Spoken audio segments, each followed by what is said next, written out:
Hi everyone! Today, as you saw by the title, we are going to do a reptile care video all about bearded dragons. I have a bearded dragon here with me.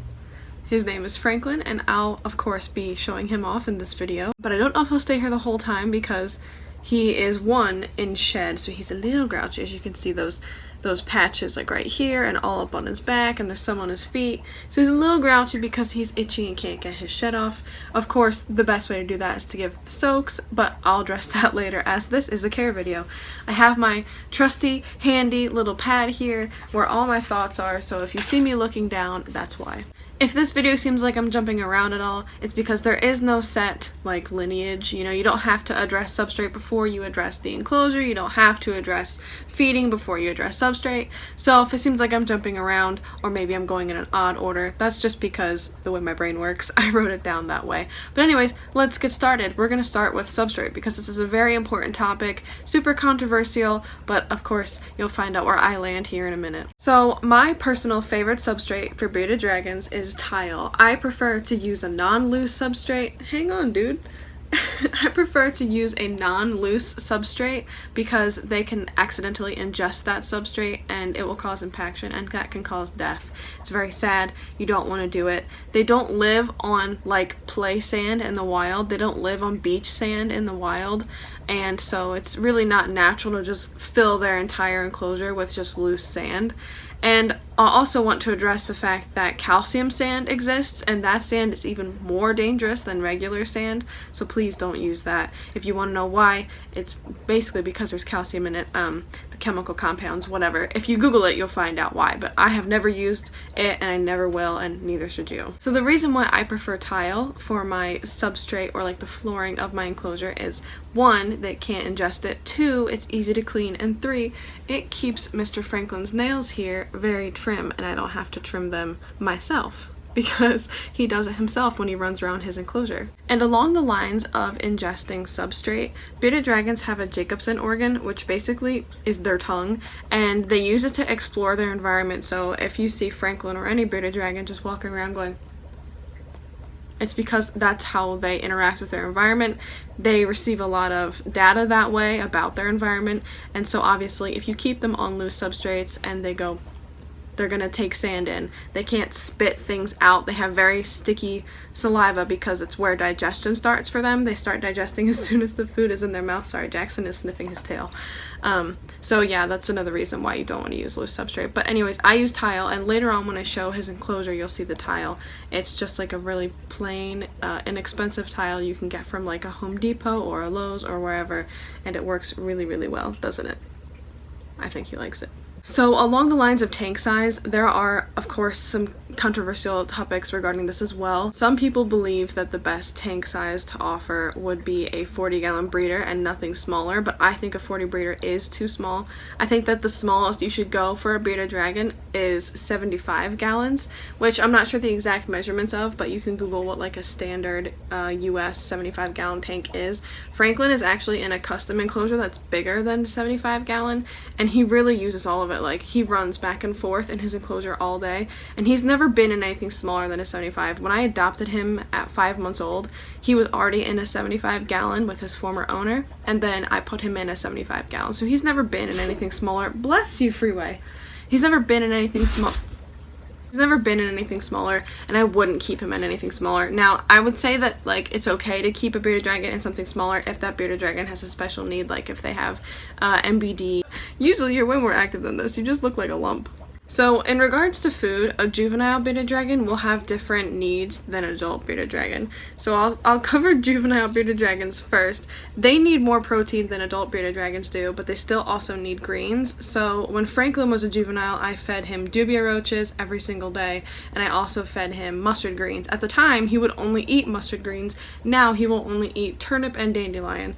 And throughout his life, he's gone through phases of just eating certain types of greens. So in the beginning it was mustard, then he went to collard, then he went to turnip, and he's been on turnip greens for a long time, so fortunately he hasn't been picky anymore since then. As adults, bearded dragons need less protein because they're done growing, and so Franklin only gets dubia roaches or superworms twice a week. It's definitely not necessary, and it's definitely not good to give full-grown bearded dragons sources of protein like dubia roaches or superworms every single day for an adult bearded dragon. And I would say that's a bearded dragon above 2 years old. As far as I know, bearded dragons take 2 years to grow. The first year is like length, and then the second year is like width. So you'll notice that their bodies get wider, their heads get wider in the second year. Some of the food that you can give them in terms of insects are dubia roaches and superworms, like I mentioned, but you're gonna want to be careful of feeding things like mealworms. Mealworms and crickets also. Mealworms have chitin, I think that's how it's pronounced, in their exoskeleton, and it's really hard for bearded dragons to digest. So if you offer them once in a while, that's fine. But if you offer them a lot, then it could be a problem for your bearded dragon. I realized in edit that I didn't talk about why crickets are bad. Crickets aren't necessarily bad. They would just take a whole lot to be able to like fill up your bearded dragon. And also, I don't really like crickets for a lot of my animals because they lack nutrition. They lack like substantial nutrition. They're just like so small, and I just don't really like feeding crickets to any of my animals. It is personal preference, but if you do offer crickets, then you're going to have to offer a lot of them. They're stinky, they escape, oh, they're terrible, but it's your choice. Another really great thing to offer your bearded dragons are hornworms. Now, my bearded dragon won't eat them, but most bearded dragons will, and I've seen bearded dragons eat them, and they absolutely love them. So you definitely should offer hornworms to bearded dragons. The thing about hornworms is that they're like big and green and juicy, and like they wiggle around a lot, and they're delicious to lizards, and they also have a lot of calcium, so they're really great for lizards. Another object that you're not going to want to feed them is waxworms, and that's because they don't offer a lot of nutrition and they're super fatty. So if you are going to give them, then it would have to be once in a very long while, because like I said, adults only eat insects twice a week, and so you're definitely not going to want to give mealworms as one of those feedings because they're not going to get any nutrition from it. It's just pretty much fat. I also realized that I did not say that you have to gut load your insects. Gut loading is the process by which you offer healthy foods to the insects before you offer them to your lizard. This should be done with all animals that are going to receive insects, whether it be amphibians, whether it be reptiles or birds or whatever eats insects, hamsters. All of the animals that you have that eat insects, the insects should be gut loaded.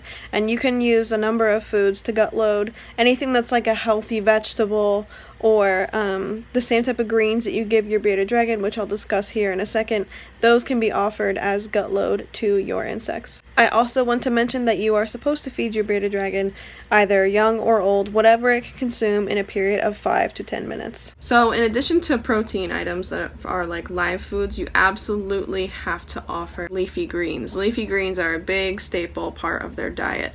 And for Franklin, like I said, his favorite are turnip greens right now. He also likes dandelion greens. Right now, he will not eat mustard greens or collard greens, even though he ate those in the past. But all 4 of those greens are great to offer. You can also offer like a number of other greens, and you can Google them. There's a long list, but there are 2 greens I want to address that like people think about when they think about big leafy greens, and they should not be offered. And one of those is kale, and the other one is spinach. In bearded dragons, kale and spinach, when it's eaten, for some reason takes away the calcium. I'm not sure if it like inhibits their ability to absorb calcium or something like that, but I know that it's definitely not good to offer them because then they won't be getting as much calcium as they need. So if you do offer spinach or kale, it can't be on a regular basis, and you can offer them as like treats with their regular greens, but I just don't offer them to Franklin at all because he's a picky boy. Bearded dragons can also eat a variety of fruits and vegetables. I don't have a list right here because there's many, so check the links below, and I'll leave a website that, you know, I regularly use to make sure that those are okay foods to feed. I mean, I've had him for 4 years now, but I still check because I don't ever want to make mistakes. But Franklin won't eat that stuff. He won't eat any fruits. He won't eat any vegetables. I've tried all kinds of things, and he just won't give me the time of day. He's a very picky bearded dragon.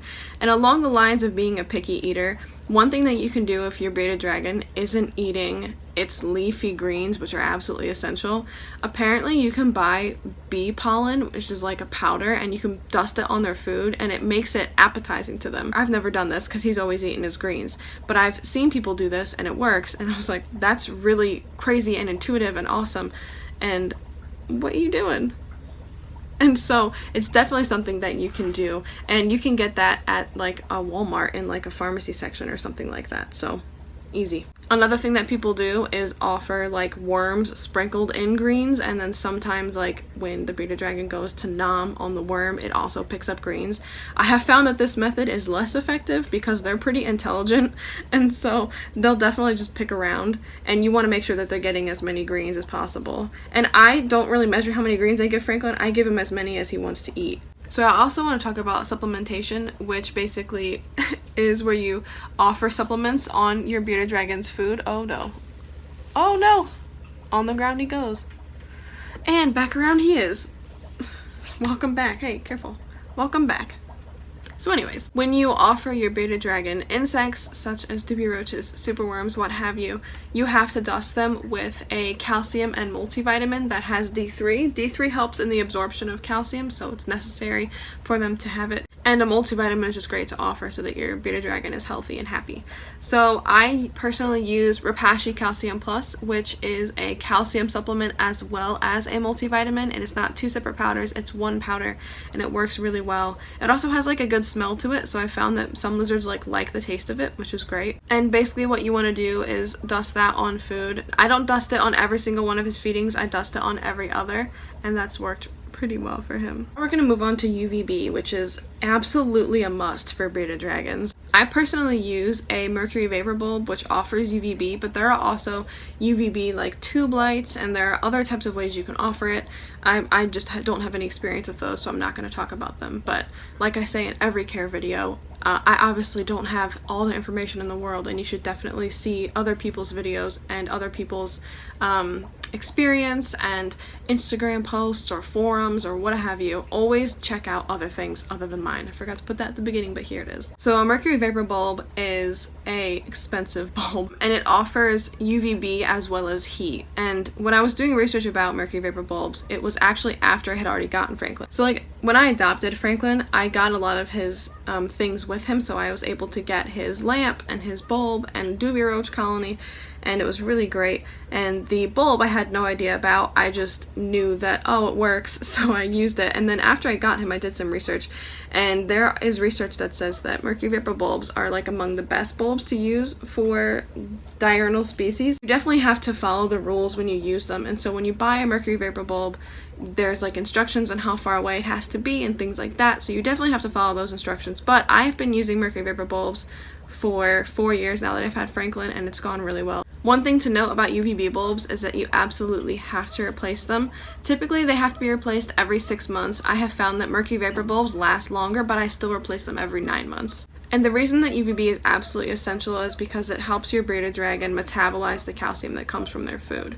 So they really, really need it, and absolutely 100% need it. And if they don't have it, they will get MBD, which is really, really terrible. It's metabolic bone disease, and it happens when there's not enough calcium in their body, and their bones basically bend and soften because there's not enough calcium. It's really terrible, and I see it often in lizards, especially bearded dragons, because they really do need a lot of UVB. Oh, I'll also include the link to the exact mercury vapor bulb that I use below. It's sold by a number of suppliers, but I usually buy it right from the manufacturer. Literally shedding as I hold him. It's just like falling off of him. Poor flaky boy.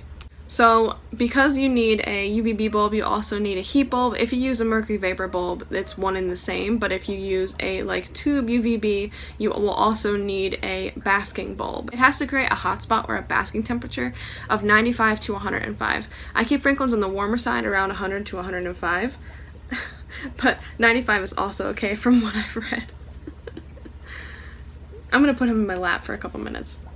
In general, aside from that hot spot, you're going to want to provide an air temperature or like an ambient temperature of 80. At night, I allow temperature drops into the low 70s, high 60s. And that's completely fine for bearded dragons. The cool thing about the mercury vapor bulb is that it creates a gradient. So the hot spot is going to be the hottest, obviously. It's where the bulb is directly focused, and so that will create your hot spot. But on the outside of that, the heat will like radiate in this direction, and so it's really great for creating a temperature gradient that your bearded dragon can use to properly, regulate its body temperature. Along the lines of heaters, please do not use an under tank heater or any heating source from below. Bearded dragons do not regulate heat or temperature from below. They can't determine temperature from below. So a lot of times people who use heat from below will notice that their bearded dragon has burns, and that's because they just stay on the heater not knowing that it's actually too hot for them or burning them. Along similar lines, you're also not going to want to use a heat rock, and I just recommend not using a heat rock for any species ever. At nighttime, don't use a light at all. If you notice that your house temperatures get too cold at night, you can use a ceramic heat emitter. Please do not use a light though. So I'll explain why using Franklin. Stay still, bud, I know. So right in the middle of his head, it's going to be hard to see, but like right in the center, like right there, is his pineal third eye. It helps the bearded dragon sense a day and night cycle, and it's really important for a bearded dragon to have a day and night cycle because that tells their body how to regulate, how to metabolize food, basically how to exist. So it's absolutely essential that they have darkness at night and light during the day. One way to properly have a light on during the day and then a light off at night on a proper set schedule is to use a timer. You can buy these at pet stores, you can buy them online. Basically, you just plug your light into the timer, set the timer for how long you want the day to be and how short you want the night to be or whatever, and then it will turn on automatically at that time. Now for summer and for winter, it'll obviously be different. If where you live, the winter days get shorter, so you'll have more darkness in the morning and more darkness at night, you're going to want to adjust your bearded dragon schedule for that. That may cause brumation, but we'll get into that. The other thing that I read about with a third eye is that it helps them determine temperature, which is another reason why you can't have a heat from below because the third eye is up here. So now we're going to talk about shed because as you saw, he is shedding. There's like little pieces of it that have fallen around. And shedding occurs in younger bearded dragons more often than in older bearded dragons. In older bearded dragons, it only happens a couple times a year.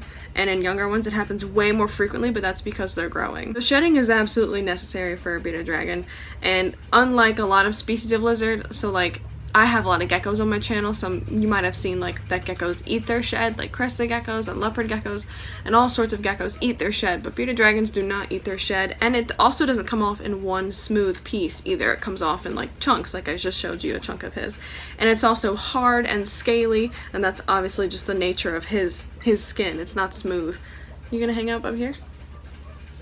Alrighty. Ouch. Okay. Ah! It tickles. Like, he can't cut me because his nails are so short because he runs around his house so much. But anyways, so in order to help with those sheds, you have to offer soaks to your bearded dragon. While their enclosure shouldn't be high in humidity, they do require some humidity for their skin to properly shed. And so once a week or more than once a week, you should offer soaks to your bearded dragon. So what I do is I just fill the sink with warm water. You don't want to use hot water, just something that's like lukewarm, you know, comfortable to your skin, comfortable to your bearded dragon skin. I don't know the exact temperature range, but as long as it's not hot, you're good to go. And also don't put them in cold water, but I figured warm water, that's pretty obvious. So I just fill up the sink after cleaning the sink out. I fill it up about this much. You don't want it higher than your bearded dragon's legs. So if your bearded dragon is standing, you don't want it to go higher than like their belly because you don't want them to drown or have to be really uncomfortable to try and stay out of the water. At certain points in the year, Franklin is like very happy to have baths, and he'll even poop in the bath, and he's really excited. And then other times of the year, he's just not happy about it at all. And he's in that part right now. He doesn't want anything to do with baths, even though he's shedding. You think he would enjoy it, but he's just a very strong personality. Another thing that bearded dragons will do in the bath is drink their bath water, which is completely fine. Bearded dragons are very interesting when it comes to drinking water. It has to be moving water, which is because in the wild they wouldn't want to drink stagnant water, so if it doesn't move, they don't drink it. So ow. Oh no. It's fine, and we'll just lean down like this and continue the video because that's what he wants to do. So if your bearded dragon is drinking its bath water, that is completely okay, and it's also a really great thing because it helps keep them hydrated. My bearded dragon will not drink water in his enclosure. I've kept water in his enclosure. It doesn't move, so he won't drink it. It absolutely has to be dripping for him to drink it. And there's a way that you can train bearded dragons to drink stagnant water, and that's by dripping it like down their faces, and then they'll drink out of the bowl. But like Franklin just doesn't care about that, and he drinks in his baths, and he gets water from his greens. So I just don't keep a bowl in his enclosure at all. One more thing I want to say when it comes to bearded dragon shedding is that you don't want to pull it off for them. Like if it's literally like this, like it's hanging off of them, like it's fine to just brush it like that, but you definitely don't want to tug on it because if it's not ready to come off, you could damage their skin by pulling on it, and that's painful to them, and you don't want to do that. You also may notice your bearded dragon like rubbing against its enclosure trying to get the shed off. They're just really irritated and itchy, and they just want their skin to come off. So if you want to help them out, give them a good soak, and then, you know, rub them down gently while they're soaking like this, you know, down their scales. Don't go up their scales, go down their scales. And it'll help them get the shed off, and they'll feel a lot better. So in terms of decor for an enclosure, there's a lot of things that you can offer, but I have personally found bearded dragons, and my bearded dragon also falls along these lines, really like hammocks. They like to lounge, they like to lay in things and bask, and so I have a couple hammocks in my enclosure, and I've seen a lot of people offer hammocks in theirs too, because bearded dragons just really like hammocks. You also have to offer some elevated area for basking so that they can get closer to the bulb if they want to. For Franklin, I use a really wide California grapevine log. I don't know why it's called California grapevine. It doesn't look like grapevine, but it is, and I got it from Petco, and I really like it, and I have 2 of them in there. And then I also have just this really huge piece of driftwood, and I found the driftwood's really great because it's stable. It's heavy enough that a bearded dragon can't knock it over when they're running all around it and having a good time, but it also allows them to naturally use their skills of climbing, and Franklin is a good jumper, so he also jumps up them. Like I mentioned, I don't keep a water dish in Franklin's enclosure, but you totally can. And if you do, it'd probably be a good idea to get an aerator stone or a little dripper or something that will make the water look like it's moving so that your bearded dragon actually might drink out of it. Some bearded dragons will sit in their water bowls or will poop in their water bowls, so it's really up to your individual bearded dragon, because I've seen some people keep them with bowls and I've seen some people not use bowls. You're also probably going to want a bowl for food. I hand feed Franklin. I just feed him the greens. I don't offer them in a bowl, and I also tongue feed him his insects because they would just literally run all over his enclosure and escape, and it's a nightmare. They hide under the tile. So if you want to offer food in a bowl, it's definitely a possibility and you can, but I personally hand feed my bearded dragon, so if you prefer to do that, then that's fine, and if you prefer to use a bowl, then that's fine. Just my god, Franklin. What are you doing? I will always catch you. Another issue I want to address is cohabbing, which basically means cohabitation of 2 bearded dragons, or honestly any species you try to put with your bearded dragon. I mean, don't ever mix species. Please don't do that for any animal, unless it's completely natural, but I've never really come across that situation, so please don't do that. And also, please don't house bearded dragons together. Don't do it. It's dangerous. They'll fight each other. I have seen really mangled bearded dragons that have gotten attacked by other bearded dragons, missing limbs, parts of their faces bit off, missing eyes, horrible things. Don't house them together. Just don't do it. You're not gonna have any benefit from housing 2 of them together. If you want 2 bearded dragons, get 2 separate enclosures. That's just the way to do it, unless you really don't care about your bearded dragon and you want to risk it getting attacked and mutilated. You should not house females together, you should not house males together, you should not house females and males together. Bearded dragons should be kept alone and not with any other species, not with any other bearded dragons. So another thing I want to talk about is brumation. Oh my god, Franklin. Ow! Brumation is a period of time in which reptiles basically hibernate. They don't sleep necessarily. Well, I mean, bearded dragons do. My leopard geckos don't sleep, but bearded dragons are definitely one of the species that just sleeps. Franklin will not sleep, but he'll just lay in his little, have a hut weird, thing that he sleeps in. I'll show you in his enclosure what it looks like.